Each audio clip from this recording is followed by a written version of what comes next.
Hey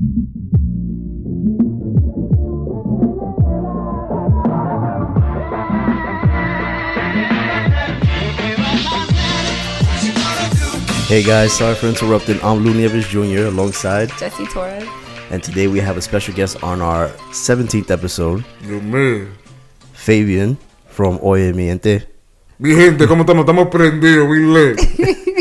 So before we get into it, just want to say thank you for having us on your show. No, nah, thank man, you for being on our show. Yeah, I was gonna say thank you to you, bro. But we are in yours, man. We're in Fabian's house where he does some of his recordings that you might have seen on his show on YouTube. But give a little story of who you are to the people that don't know who you are. Bueno, I just like to say overall, you know, off the bat when you meet me, I'm a lit individual. You know, some people have different opinions. I might be too much for some people. Might be the best thing for some people. But basically, I'm just since I was a kid, I always knew not say what I wanted to do, but just the fact that I always knew that I was just good at getting people's attention, getting people in a good mood, whether they were in a horrible mood or, you know, great mood. I'm making you in a better mood, as they say. Entonces, so basically, I kind of started getting into this podcast, well, not podcasting, videography, my show, commercial voiceover around the beginning of 2018 was when I truly found out what I was good at, which was, you know, as I did on the first interview on your show and your channel, which was basically going on stage, being the master of ceremony, like gente preguntando, asking like, yo, you know, maybe you could do this or you're good at doing that. I'm just like, oh, you know, I'll try little by little to see what I'm good at. Yeah. And then little by little, the journey from starting from master of ceremony from high school led to, you know, getting a couple of shots of being on Telemundo in the morning, little voiceovers for them. And then doing a couple independent commercial voiceovers with my agency that I'm doing with right now, Avanti Talent. Shout out to them. Entonces, and then to start my own show, porque I just knew, you know, rather than just wait for somebody to give me the opportunity, you know, make my own and start from there. Awesome. Yeah, so now that you've established a YouTube channel, you've put out multiple episodes every Wednesday. Yeah, man. What has that been for you now that it has started to grow as more subscribers and more viewers have been coming in, knowing who you were in high school and now where you are now? What's that been like, that experience? Yo, man, it's pretty dope, bro, because a lot of people just thought, you know, I was going to have to at least wait for my opportunity. Mm-hmm. So I just like to show them, like, bro, I'm not waiting. I'm going to show you what's up now, what I'm doing now. And the experience has definitely been very stressful because you're editing, you know, making sure it's out. Because you're doing your own editing. On my mind, exactly. Entonces, basically, you know, staying up late hours to make sure everything's, you know, perfect. Well, not really perfect, but just making sure it's coming out the way I envision it. Making sure that the people will enjoy it too. You're doing the editing all yourself. Me, 110% all me. Okay. All me. Besides, you know, my boy Chris helping me shoot most of the episodes. Chris Felice, yeah. And yeah, it's pretty much it. Just overall, great experience starting. And you know, just stressful, but overall, I love it. I love what I do. I love giving the people what I give. How do you feel with the feedback when you post a episode? Right? Is it? Yeah, whenever you post an episode, yeah. How do you feel like with the feedback coming in from when you first? How many videos you have out? Right now, I think like 18, 16. Okay. So how was it? How was it from the very beginning, like the first show, to like now? Bueno, from the first episode, my bad, 16 episodes, my bad. But confirmation. Yeah, we just gotta make sure we hit that. But it was pretty dope, yo, because the first episode I was gonna make sure that was my best episode. Like, I just wanted to make sure, like, yo, this gonna be the banger, this gonna be the entrance for Oye Mi Gente, so people are gonna see exactly what's gonna be coming on from this episode to the next. And the feedback was been pretty good, you know. But of course, you got, like, you know, the little haters, the little cornies, you know, people that just want to stop you from doing anything, even just, you know, just people in general that are, you know, not happy with themselves, so they want you not to be in the same place that they see with them. But yeah, other than that, a lot of people enjoy it. A lot of people told me, yo, keep going. I can't wait for the next episode. I always have people telling me, like, yo, bro, like, you know, this is going to happen, right? And then, you know, there were some points at the beginning when I had some inconsistencies with uploading with my computer, you know, something would happen with my Wi-Fi or, too many people on the Wi-Fi, so I'd be like, yo, everybody off the Wi-Fi, don't touch it. Make sure I get this episode up coming up at 9 o'clock exact. But yeah, that's what happens when you're sharing it. Oh my God, it's the worst, man. I swear to God, you know, I got so many people in this house, yo. So it's like yo, everybody off it, making sure I uploaded this perfectly. Then fuck it, then y'all can get on there, do whatever y'all want. But yeah, feedback is always good. Thankfully, you know, I'm glad and I'm humbled. I'm thankful to everyone who truly enjoys my show. Mm-hmm. Make sure they watch it every Wednesday. You know, it's a blessing. Yeah. Now, I know that you have recently traveled too, not only outside of New Jersey where you're from, but you've been to New York, and most recently you were in Toronto. What was that experience, leaving your home to go out and film other places that you've never been before or places that you're not familiar with? Yo, definitely crazy because, I mean, with Toronto, you know, I heard about people in Canada in general just being super duper nice, mm-hmm. but, you know, I was just like, all right, that could be full of, like, you know, full of crap, because anybody could be nice anyway, but especially a city, like, you know, who would really thought, like, a whole city be nice? But they really were nice, which is insane. Like, almost everybody I ever met there, always so too nice, which is weird, because, like, so is this even real? Yeah. No, that's stop exactly, faking it. Not, exactly, yo, like, no, I swear to God. Listen, and so when we first got there, right, the first exact day we got there, we're getting ready to enter the hotel and stuff like that. So me and my friends were walking to the hotel, getting ready to walk in and whatnot. And so somebody was already walking in a certain direction, and my friend happened to be a dickhead and just cut him off and stuff like that. And then, long story short, I'm thinking like, you know, it was like, yo, watch where you're going and stuff like that. But no, so the person that was walking in the direction, they went to my friend, oh, I apologize. I was walking in your way. Hope you have a nice day. I'm like, what the hell is going on right now, yo? Like, that was crazy as shit in general to me. My bad. Let me stop using profanity. It's okay. But, yeah, so I was just like, yo, it's really insane. People are too nice over here. And I wouldn't mind living there, not for nothing, but gotta be a little bit warmer for me because I cannot do the cold, to be honest, 24/7. But, yeah, long story short, so we went to this, like, bar strip, which is kind of like Hoboken. It's called King Street. Mm-hmm. That's where all the bars are. People are bar hop from one bar to one bar. And a lot of people in T-shirts. Mind you, me and Chris were in, like, really fat bubble jackets because it was really that cold. And you can see in the episode, like, my hands are, like, red and my nose is, like, red as... Yeah, so you were very red. Yeah, so, like, I'm insane. One, that people are just in T-shirts. I'm like, all right, everybody's on Coke or but something. they were drinking. Yeah, so drinking they're a lot. hot. Yeah, so and they don't want to be carrying around Coke. Exactly. But, so the people being nice, yo, a lot of people were nice. Almost everybody I went up to were always off the rip, like, yeah, let's do it. I'm just like, wow, because like usually over here it's always like, oh, they're hesitant. Yeah. But yeah, and then most of the reactions and people, the responses were always like good, positivity. Almost everybody said fuck Trump, screw Trump, which I'm like, yo, wow, Canada hates Trump too? That's insane. But yeah, it was great over there, man.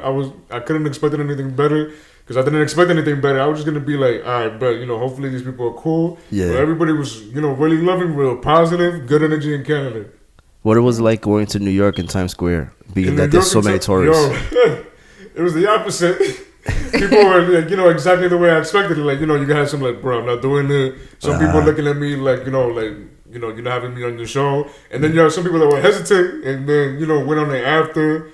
Like, the last guys at the end, they were kind of like, yo, you know, I don't feel like doing it. But high key, they were like the funniest reaction, which is why I put them at the end of the episode. Mm-hmm. And then you had some fake drug dealers. Yo, you guys, Chris, I swear to God, he was like, all right. So we went up to like these 3 kids, and yo, they were 3 kids. Like, they high key didn't know what they were doing. Mm-hmm. So I went up to them, you know, with my mic, like, yo, would you guys mind being on the episode, blah, blah, blah. And they're like, yo, no, I don't do that. No face, no case. I'm like, wait, what? Like, what are you talking about? Like, what's going on? He goes like, yo, bro, we got that loud on us. I'm like, yo, my man, I just came up to you with a mic. I just want to ask you a question. I'm not copying nothing off you. Simple as that. They go like, all right, yeah, we'll get you on. Send him on this too. I'm like, you'll get me on? All right, man, send him on, bro. Wow.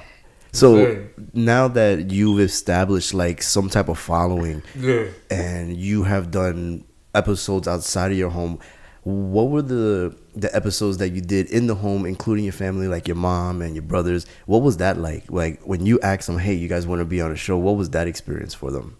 Yo, it was definitely really new because, you know, my mom's like straight campesina, so I don't think she's really done anything like that. And I know she hasn't. And then my little brothers, you know, because they're young, so of course they're like, yeah, let's do it. But for my mom, it was definitely new because she just had to know how to get out of her, you know, usual At least that comfort zone. Yeah, comfort zone. At least because at first. But was she opposed or like she was for it? Did she say, "I no, I'm not gonna get"? Yeah, out. like when you first came to like, her, what was her reaction? Yeah. At first, it was no, of course, because it's like, oh, I'm not doing that. Get the bus up there. I'm not. What's wrong with you? I'm not gonna do that. I'm like, you'll have fun, blah blah. I promise you, you'll enjoy it. And then after all, she was like, all right, let's do it. Let's give it a shot. Which was the first time I did. Wow, my memory is so bad. But I think the first time I saw her was the Jacleta thing, if I'm not mistaken. I don't know if that was the first time she was in your video, but where there was like a Chacleta war. Yeah. Actually, that was the first episode. Yeah, the Chacleta. Like, wow, I have horrible memory. But that was her first episode, and she was like, I was trying to make sure she did everything right as terms to like fitting into character, which is not really hard for her because she's usually like that with the chocolate on her. But at least to say certain things. She's in the back laughing. She was all for it. She did really good. A lot of people enjoyed her. And then they kind of like always ask me like, yo, when's your mama gonna be on the next one? I'm like, oh yeah, she's coming. Don't worry. Well, actually, the next one coming up this week. This episode is gonna be a tutorial of how kids could avoid getting their ass beat. Oh God! Of course, she's gonna be the main character again. Yeah. That's awesome to have your family members involved as well on making your dreams. And my mom. Yeah. Exactly, especially having the full support. It's a blessing. Yeah, because I remember when you first told me about you wanted to start the show. Yeah. You were like, "Hey, I want my mom to be in it." I was like, "You sure? Like, she's okay with it?" He's like, "Yeah, she may have a whole script. She's gonna say this." I'm like, "Oh wow, she's really in on it." Because not many parents are on board. They're like, "Okay, you do what you have to do," and then. Yeah, and they're not really supportive of that either because they're like, you're just making video. Oh, whatever. I don't care. Don't put me in. Don't get me involved. You do what you got to do. But because she was so, like what you were telling me when we went to Chris's gallery, you did the interview. Yeah, man. You were like, oh, I got this idea. I got this. And then when we got there, I'm like, hey, where's your mom? Oh, she couldn't make it. I'm like, oh, okay, so we'll do something next time. And then to see that you keep incorporating into the videos, I think it's amazing. I think it's dope. And I think also too for the viewer that don't know you to see that relationship you have with your family, I think is also good too. What's that like? Like now that your family's in your videos and then you have friends and family that know of your family, how do they react when they see that? Is it something like, oh, why you put her in the video? Or is that, oh, that's funny, you should keep doing it? Yeah, it's usually like, yo, it's really funny. Like, keep going because my mom has a lot of great reactions. Yeah. Especially towards certain moments where people just start dying, laughing off their asses, which was like, because at first, I'm going to be honest, I was like, when I first asked her, she said no, she was hesitant, but I was too, because I just didn't know how well she would fit into the part of, like, really doing the classic. Really following the script. Yeah. Exactly. So I'm just like, oh, she actually doing really good. And then to the point, when I started editing the videos, the episodes, and I'm just like, yo, this looks funny as hell. Like, I know a lot of people will really dig this. Like, they're going to find it hilarious. So, it was crazy, of course, at first, but now people truly see, my family that they're Is your father in it too, or no? He hasn't been in any videos. No. He doesn't do that, to be honest. Yeah, he's more of a. Have you tried asking him? I did, but it's usually a no. So it's just like, all right, let me just stop asking you. But hopefully one day he'll be like, yeah, sure, let's do one. I'm like, yeah, that shit will be funny. I just need to find out for what script, what type of scene, what type of. He should have like a serious one. Then. Oh, like, for sure. One day he's like against it, and he'll be playing his role. That'd be funny. I swear, like him just angry on the couch watching TV. Yeah, like look at these people doing their YouTube while I'm here. Like, right, that'd be a great idea. Hopefully in the future he'll be done, man. But till then, it's just gonna be me, my little brothers, and my mom. Now, how do you come up with these ideas whenever you're creating? I know as a creator myself, it takes a lot of alone time to think of these ideas. Most of my ideas, believe it or not, come in the shower. So how do you come up with these concepts and ideas and scripts? Usually, which is crazy because lately I've been scared that I was running out of material, running out of creativity. Because for some reason, I was just letting too much negativity hit my brain. But I just had to remind myself, it's all positivity. If I keep positive, everything great is going to keep happening. But in terms of ideas wise, right, usually it hits me out of nowhere, out of the blue. Like, say I'm talking to you right now, something will hit me and I'll just be like, remember, remember to put that down on your phone, which is basically where I get all my ideas. I put all my ideas. But yeah, literally out of the blue anywhere. At any time. Anytime, literally. That's awesome. I feel that creative process is different for everybody. Yeah. You know, I know Jessie, when she comes up with something, this is how we came with the show. Sorry for interrupting. She has to say it right away. Like, wait, I got to tell you, I'm like, I was just in the middle of something. Yeah. So I know for some people that creative process can be very difficult and different. But now that you have established this structure in your, you know, your new career as a YouTuber and a creator, and I would say even as a comedian, because some of these things are not just going up to people and asking them questions. These are comedy skits. Where do you see this going moving forward? Like, do you have a plan of where you want to bring the show now that we're in 2020 in a new decade? What's in my mind? My goal is to have it on a network for sure. Like, that's my dream. If anything, to pull it off, like, more or less similar como do Francisco, because like, I see myself having that platform, having a big crowd, la gente getting lit, especially when I come out, you know, especially when I come out, I'll be like, Oye Mi Gente. Nosotros aquí, we're getting ready to kick off the first episode of Oye Mi Gente live on network television. Like, I see it happening, man. Entonces, but I know it's going to sound crazy, but give me like a year or two, and I'm going to have it. I don't know within that year or two, exactly what month, but give me a year or two. I'm definitely going to a network. I'm going to push as much as possible. And the first network I plan on going to, whether it sounds ridiculous or not, I plan on going to Vice, because Vice, they have like a lot of, you know, leeways in terms of what people say on air and stuff like that. There's no structure, there's no restrictions. Exactly, LEC. So I feel like, you know, maybe I could push it to them. And I know I'll take my following over to them. And then once people hear Vice, because usually, they see most networks, they don't allow, you know, like Lou said, the restrictions and whatnot. Yeah. And I know I could definitely use that to my advantage, because, you know, my show, there's a lot of, you know, people saying wild stuff that they can't say on regular live television because the FCC and all that crap. Entonces, you know, I also know I could take a lot of my skits there too. You feel me? And then I know I could definitely bring something to the table in terms of, like, you know, like, you've never had a kid, doing it in bilingual before, English and Spanish. Usually people like to stick to one, and if they do both, it's usually not as much as I do. I like to incorporate that. I like to incorporate that full force. Like, yo, this is a bilingual show, not just straight Spanish, not just straight English. It's gonna be both, the best of both worlds. The most lit version you will ever see in your life. It's gonna be me, my show. Entonces, I plan on going into Vice for sure. That's gonna be the first start. And being that you are Hispanic, you're not just a Hispanic from New Jersey. Like, you have multiple representations. You're not just one person, and a lot of people don't see that. I know that you represent the Dominican Republic a lot, but you are a mixture of Hispanic. Which I have Dominican, Peruvian. So with that, you know, in you have that heritage, you have that culture, and you bring that to light. Is that something that you get any, like, not discrimination, but like pushback from, like, oh, you know, you're not from here, kind of, because, you know, some people look at it where it's like, oh, you're not really American. You know, do you ever get that when posting? Oh, hell yeah, man. Oh, man. Wow. Yo, so many people be like, yo, you know, because I'm half Peruvian, but you're not Dominican enough. I'm just like, bruh, like, you meet me, you can tell off the rip, yo, this kid's Dominican as hell. What the hell? But then you get some people being like, yo, you know, you're not Peruvian enough.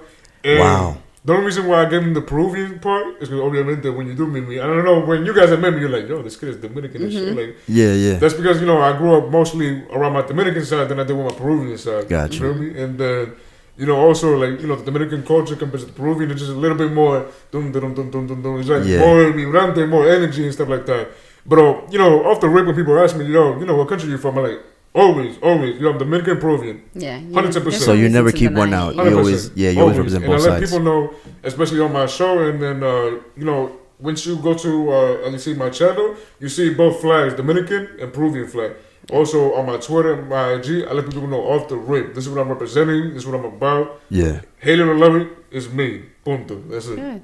How does that feel where people do make those comments towards you, and you are just doing what you love, but people feel like they have to spread that hate towards you, saying, oh, you're not this, you're not that, or what you're doing is not good enough. Or you're not going to make it. Yeah. How does that, like, does it inspire you? Does it hurt you? What's that like? Does it push you, or does it make you, like, it avoids you from going forward? Yeah, does it stop you? Like, does it stop you? Ever, like, whenever you're getting those negative comments from people where, like you just said, like, oh, you're not Peruvian enough, you're not Dominican enough, or like they keep bashing you, but really it's more they're in fear of their own unsuccessful pursuits.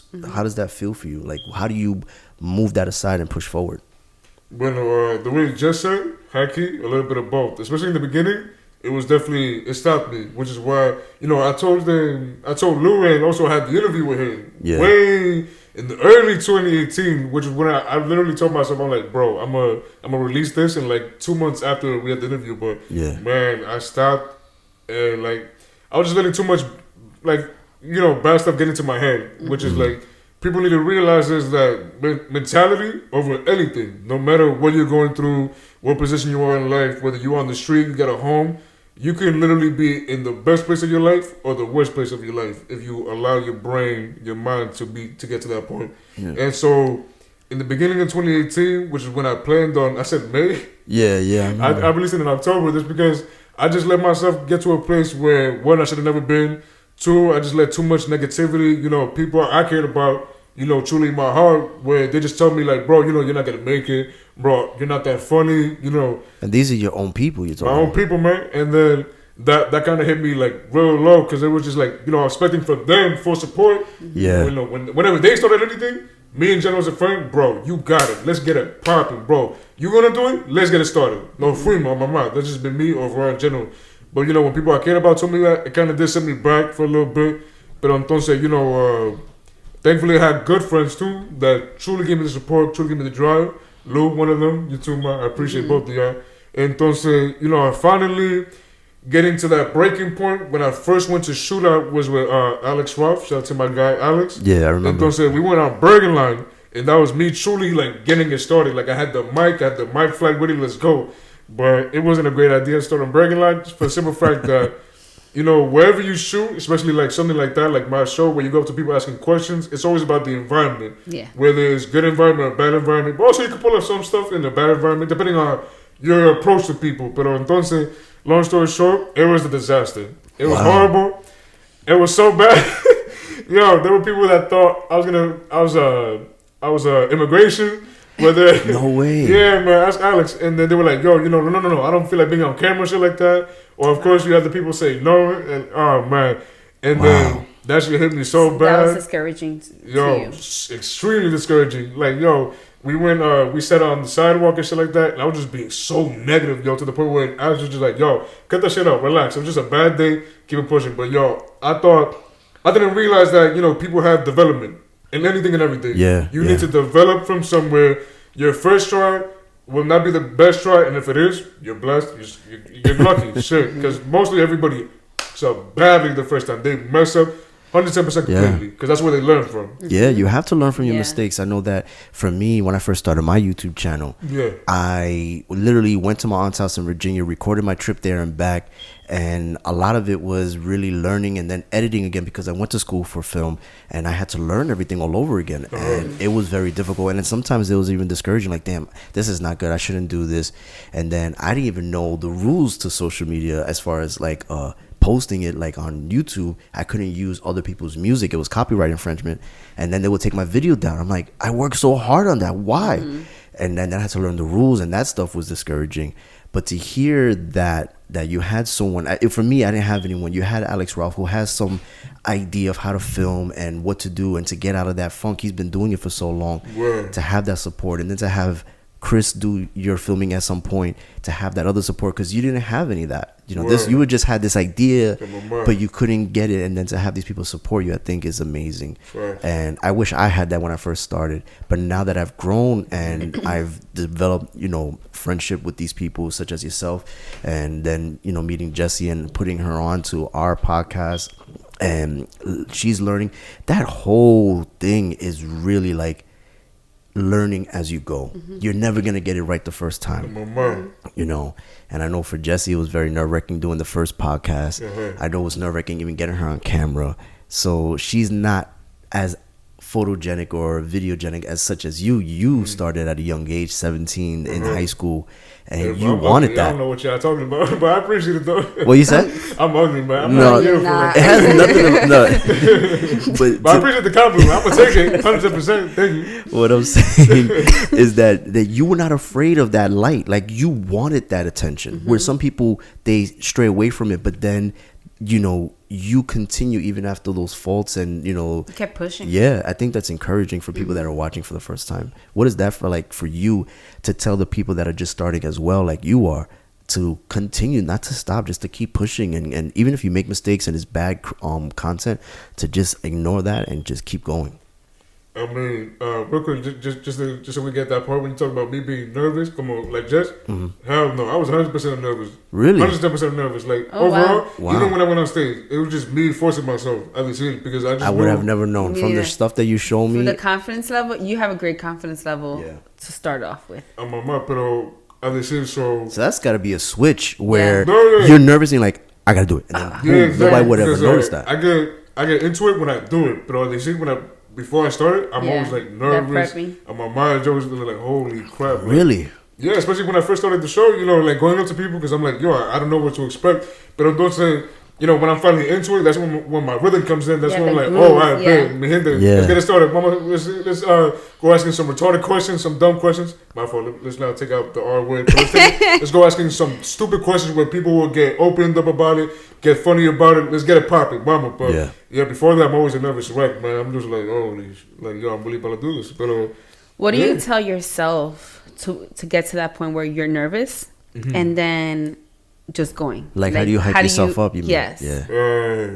I just remind myself like, you're lit, bro. This is for you. This is what you want to do for those of you like. And I always but it's kind of talking to myself. But I talk to myself and they seem like, prendete, get lit. Let's get it. Let's give the people the vibes that they never had before the whole this night. You're going to be the start of the year. Vamos, no fuimos, mi gente. Let's get it popping. And that's awesome to have that because you're not gonna have other people do that. Like like us, we didn't know that you felt that nervous. No, so if we were around you, we wouldn't have been encouraging you. Like we'll encourage you, but not to the point where it snaps you out of it. And only you can do that yourself, and only you could hype yourself out to just like make that move, like just do it. So back to my I was gonna say my last question. No, because that's all good stuff, and I think it's amazing for you to express that because I don't think anyone watching would have known that you were nervous prior to pressing the record button and letting it go. But sometimes it's a good nervous though. Sometimes that's good. It is good. I know and I always bring this up too. Like my past, when I started DJing at a young age, I was nervous because I was afraid that people may not like the music that I play. True. And it's all about, reading your crowd. So when you're out there, you got to know who you're dealing with. You got to be able to adapt in the moment. You can't just be like, oh man, what am I going to do? You got to go ahead and do it. And I think, and that's why I came back to the last question where how do you, in your journey, express to the people that are watching and people that are interested in maybe doing it, inspired by you, what do you tell them as far as pursuing something that they love, whether it be YouTube or, modeling, whatever it is? I would just say, like, listen, man, this thing in life we have is only one. People are going to say whatever they want, whatever they feel. They're going to be negative about themselves their whole life. They're going to live life regretting not doing what they wanted to do, whether they thought, it was the best thing or not. Because my biggest fear overall in anything is living this life, this one life. Because we're all going to die. And I know I'm not trying to be negative, but I always tell myself, like, we only got one shot at this. I'm going to make it happen. I'm going to make it poppin'. So, regardless of people hating on me, giving me negativity, I'm not going to let that affect me. Tell yourself you're great. You got to remind yourself, is this, well, they say, if you truly love something and you truly believe it could bring happiness, not only to you, but to everybody else, because that's what true passion is to me. True passion to me is being able to transcend what you love to do onto somebody else. Mm-hmm. So I believe if you truly are able to make somebody else love or like something as much as you do, especially what you're doing, that is passion to me. Anybody could do it if you truly have passion for it. So, if you truly see something you're doing is being loved or somebody else is enjoying as much as you do, bro, keep going. Especially if you have a goal, well, have multiple goals because some people just have one goal, but they don't realize, there's always, steps or, mini goals to get to that goal. Yeah, and once you see yourself accomplishing, a certain amount of mini goals, then it's like, all right, that goal is getting a lot more closer. Mm-hmm. And my mini goals have been 1, starting my show, 2, getting a certain amount of people to like my show, getting a certain amount of people to, watch my show. And then, my latest mini goal, which is getting to 200, which is like, holy, like me in general, personally, me, in the beginning, you know, me, like I told you guys, being so negative, I never imagined myself, you know, getting people, this many people to watch my show or even like it. Mm-hmm. So, you know, if I could do it, you can do it. And if you, like I said, you have to constantly feed yourself positivity, even though I know it'll be hard to give yourself positivity because, you know, there are times when you're just so negative where it's impossible, when you feel like it's impossible to get out of that dark place. But you have to remind yourself, keep pushing. You know, hopefully you have a good friend who has a good ear, who will listen to you, give you the same energy you need, the same energy you're giving to yourself. And keep pushing, constantly. Positivity, no matter what. And you'll get there eventually. What's in my mind? Well, that's it, man. I want to end it there. Yeah. Thank you for being on the show. Sorry for interrupting. I'm Lou Nieves Jr. That's Jesse Torres. And thank you, Fabian, for being on the show. Wait, Bob, thank you so much. I appreciate it. Thank you so much, Jesse. Thank you guys for tuning in. We love it. Thank you. Mi gente, no fuimos.